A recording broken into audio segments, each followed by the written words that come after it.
one of the things that we have seen in brand building, not just in terms of nation states or branding generally, is that people try and change who they are a lot. Brands evolve now. Yes, no, but brand building is about consistency. The thing there is, once you've decided who you are, you have to stay on message for a long time. A lot of brands coming out of Africa now are becoming very clear who they are. They are not trying to be European brands. They're not trying to be American brands. They are dialing into their own authenticity, because that is the only way you can be true. And so any brand that dials into its authenticity first, as a Nigerian or African brand, as the case may be, is first in a better place to succeed.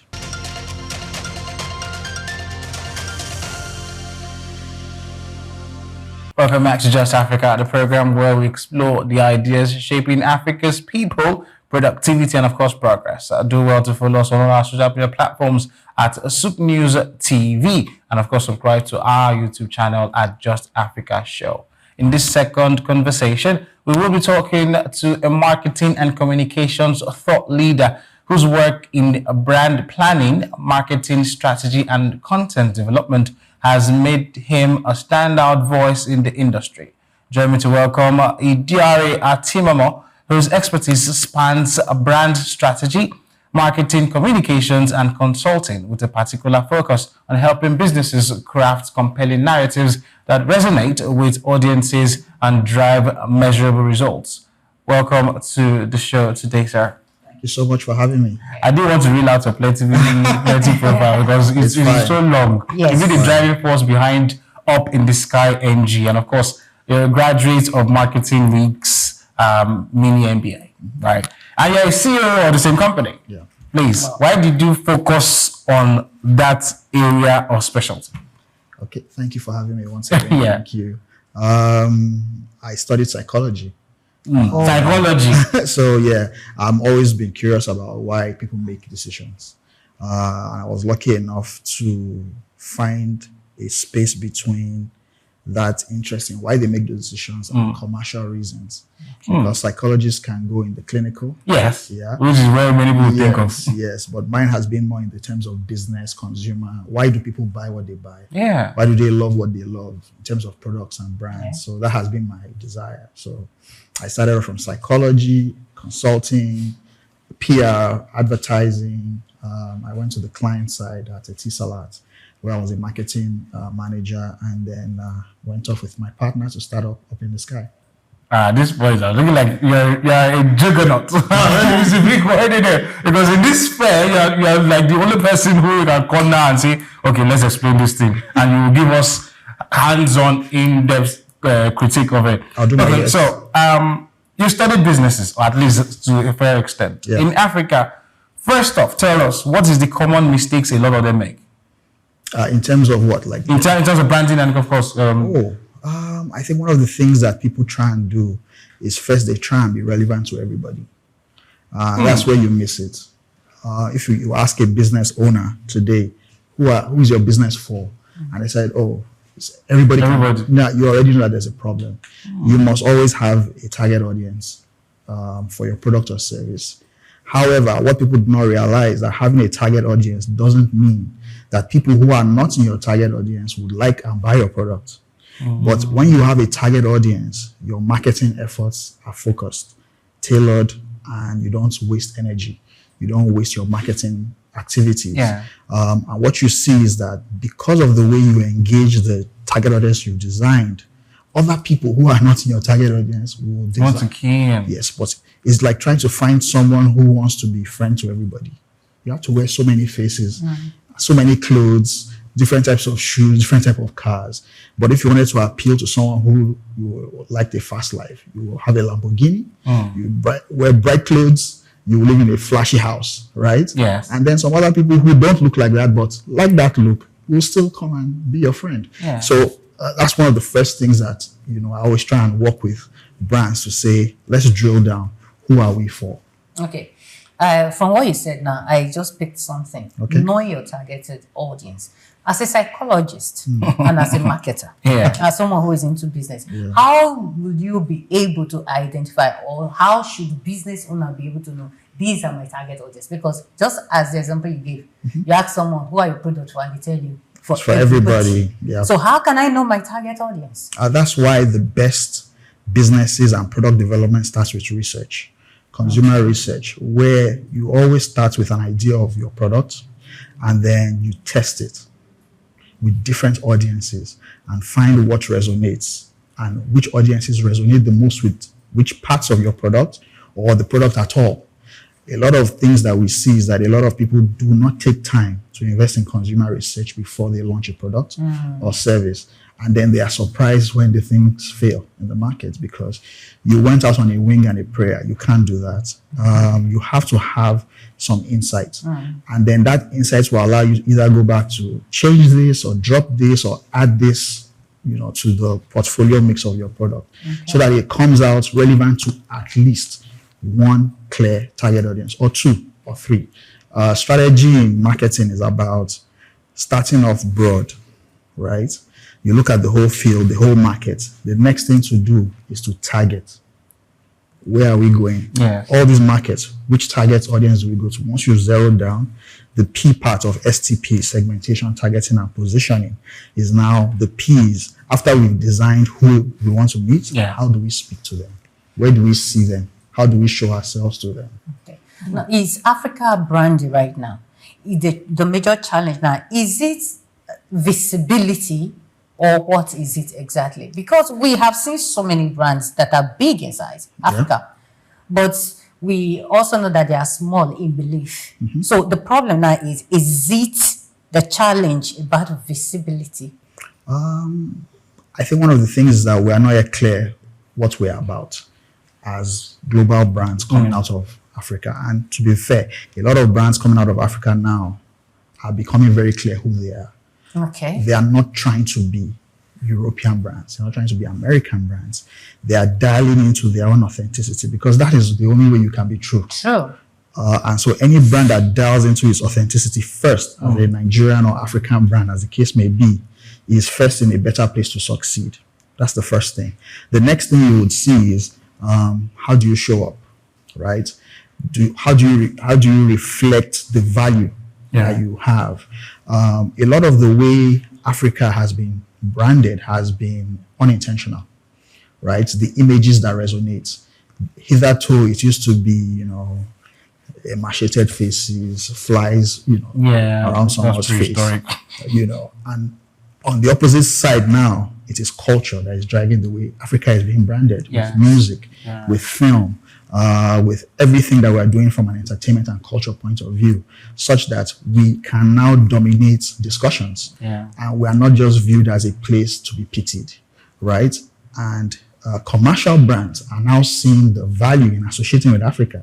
Hitherto, it wasn't that way, right? Now that there's something of value to associate with, a lot of commercial brands are now, really aligning themselves with this. And you see this in practical decisions. Hitherto, at a time like this, when we have a lot of concerts for Dirty December, what would you see?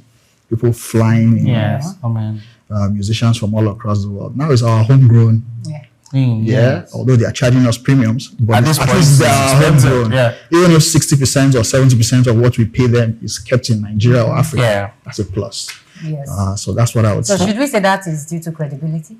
Yes, it's earned. Okay. It wasn't dashed. They earned it. And it's the work of cumulative people before. So if you're building a brand, especially one that wants to be sustainable to last long, what are the key elements that you need to pay attention to? We started already with the target audience. We also spoke about, after you've done that and how to position. The thing now is consistency.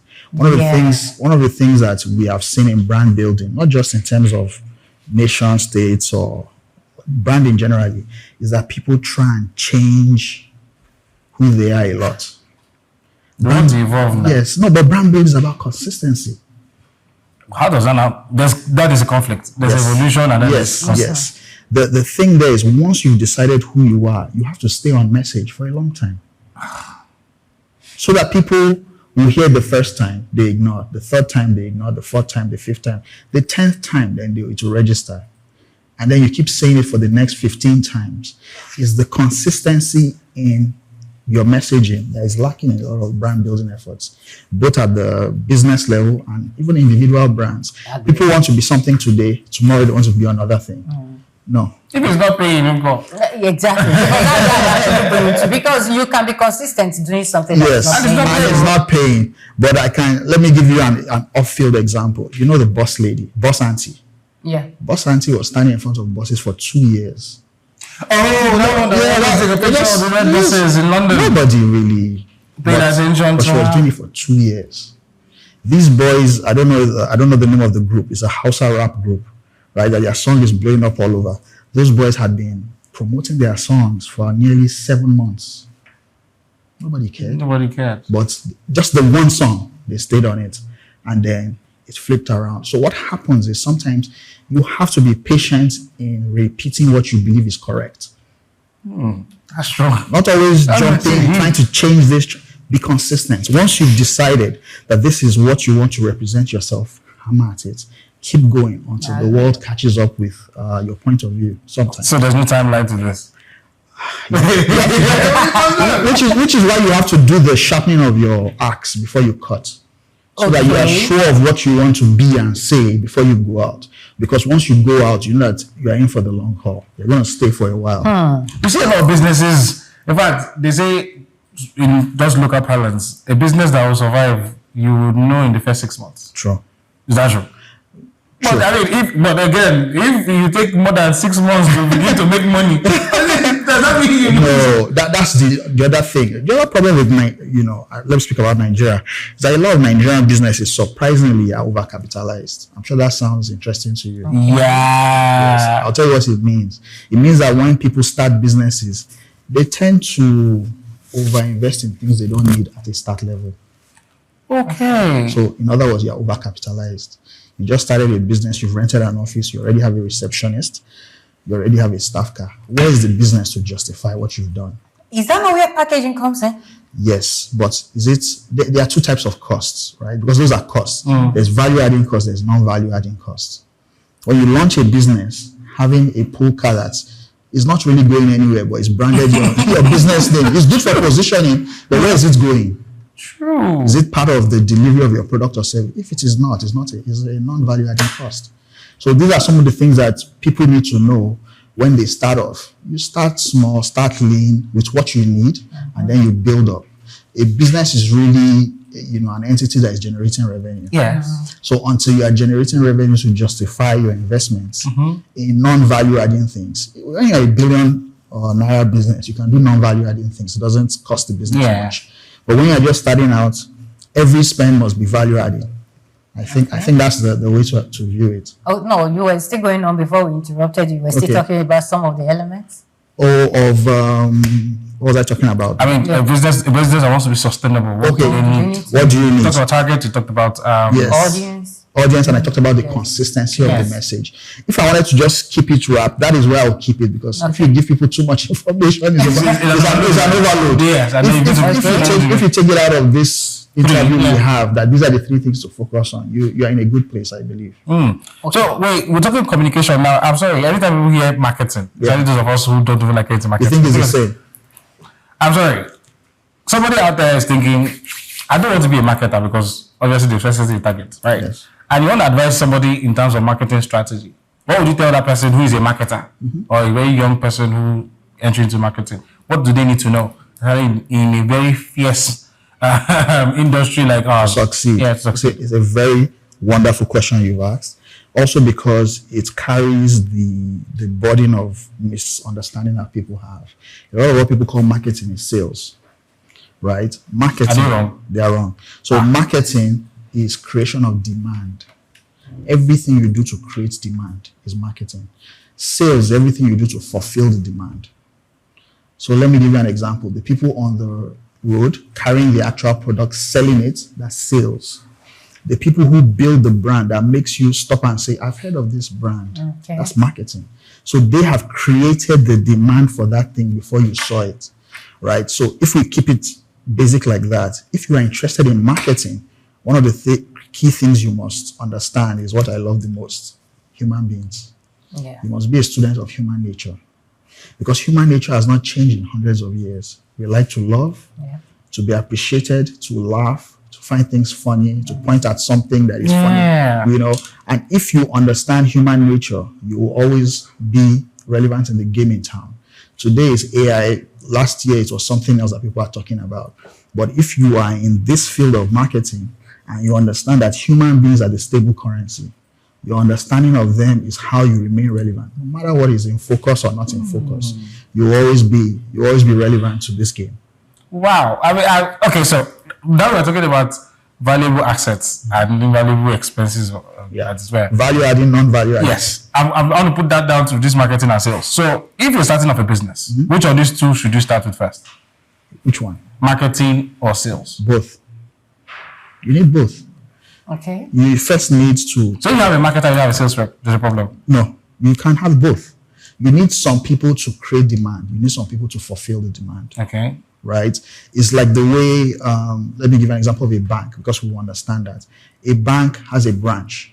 That branch is a sales point because people can go there and do transactions. But that's why they also have an app. Right? That's why they also sponsor things where you meet them. Right? I don't want to call brands, but you know what I mean? Yes. All of those are sales opportunities. Some of them are also sales and brand opportunities because brand is, we are a business that you should be part of. Identify with us. That's creating demand for what we have. And because we know that banking may not be, I'm just using that same example, may not be what everybody's thinking about every day, but food is what everybody's thinking about every day. What you wear is what you're thinking. So those kind of businesses will align what they do with what people are thinking about every day. Yeah. And so they are creating demand. But when you go to that place, they have their POS. They have their branding. They have people who can help you open accounts. Yes. This is a need for humans. Exactly. So you create demand, you fulfill demand in one place. Okay, thank you very much. In fact, I love the way you are breaking down, and the audience, I can tell that yes, people are beginning to understand the differences between sales and marketing, especially manual. But no lies. But I need you to tell us a little about Up in the Sky NG. Okay. What they're into and how people can benefit from it. Okay. Up in the Sky is an advertising and ideas agency. We started off 2016. We're going to be 10, I think, in January. And over the course of our time, we've been helping brands identify how they should speak to audiences, how they should launch their products, how they should show up. And that has manifested itself in different things. We've helped them create ads. We've helped them create short films. We've helped them create content for their social media. We've helped them with events. We've helped them, with product development as well. At an early stage, before the product is launched, they call us and help us look at this product. What do you think we should put into this product? Who do you think it's for? So depending on the type of client that we meet, we either meet them early in their development or when they're mature or when they're already, in markets. And then we help them take their brands and products to people in a way that they will understand and appreciate. One of the interesting ones I can give you, just because it's a bit left field, is an NGO that is Paradigm Initiative, one of our clients. They release a report that it's a digital rights report. Now, this is a report that, probably is not read by laymen every day. And they had a very unique idea to say, when we publish these results, intellectuals, research people read it. Can you help us make it mainstream? And what we did, we've helped them turn it into a short film every year. Because people are more likely to watch a film than read the reports. Exactly. For Big Brother Nigeria, one of the times when they wanted to relaunch in the market, they wanted to make people excited about Big Brother. And we came up with an idea to say, can we take a segment in Big Brother, which is the diary room, which a lot of people love, and take it to the people?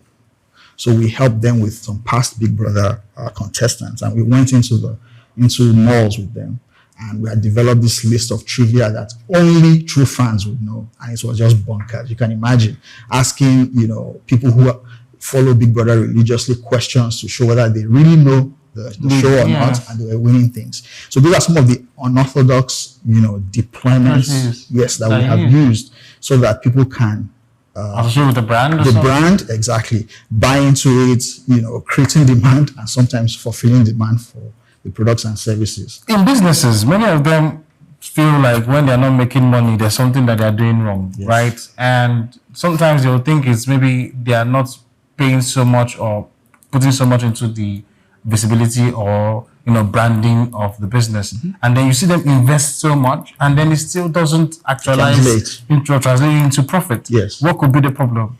I mean, I would give a specific example, but if I was to just diagnose using the way you described it, is that a lot of times resources are splintered, right? People scatter the resources they have. They try and they want to have a little of this, a little of this, a little of this, while it may be best to have a rollout approach. So let's invest in this and this first. For the first quarter or something. Yes, exactly. It's a disciplined approach. And then we start to scale up as we see results. But the truth also, and it's something that a lot of people do not believe, sometimes we get a brief from a prospective client and they tell us, oh, this is our app. We want you to ensure that in the first 6 months it has 2 million downloads. We say, haba. Oh, okay. But they believe it, that it's possible. But we have the experience having done this for 10 years at Up in the Sky, almost years before in all our lives, to say this doesn't happen that way. It's not automatic. You need to invest, and there must be a time period by which people will hear you the first time, like I said, second time, third time, fourth time, fifth time. Okay, let me try the app and download. But what happens is that people, they try for 2 months, 3 months, no results, they stop. They say, let's do another thing. Exactly. That's like a basic problem. Yeah, let's do another thing. And then because you're not consistent, you lose the momentum that you've built. Right? And I totally understand business owners when they are frustrated and they say, let's change it, because it seems like the easiest thing to do is to do something when you're not getting results. But sometimes, if your strategy is right, you have to stay the course. What are the basic challenges that marketers tend to face when they enter a typical business or a typical field in Africa? I think it's a bit unique in Africa, but it's global. One of the things is that nobody is patient with marketing. I've spoken about this before. Your CFO is saying, where's the results? You have spent money on these so-called brand building things, we've not seen it. However, when there's nothing left to do to bring in revenue or customers, everybody still turns to the marketing team to say, what is the solution? So one of the things we need to have and gain back is the respect in the boardroom, right? Where when people who have the function of marketing lay out a plan, they are given the respect to execute the plan, right? And what you see a lot is that process is truncated, right? Because everybody's impatient for results. Which is not to say that marketing doesn't have a job to justify itself, but marketing has that job also, excuse me, to let people understand how creating demand takes time, right? The truth is that it takes time. Anybody who promises you quick fixes is trying to get quick money from you as well. They just want a quick solution. Is it okay to put targets? Definitely, it's good to have targets, but they must be realistic targets. Yeah. And targets must be backed by resources. Emphasize that. Targets must be backed by resources, because you can't give people a target without adequate resources.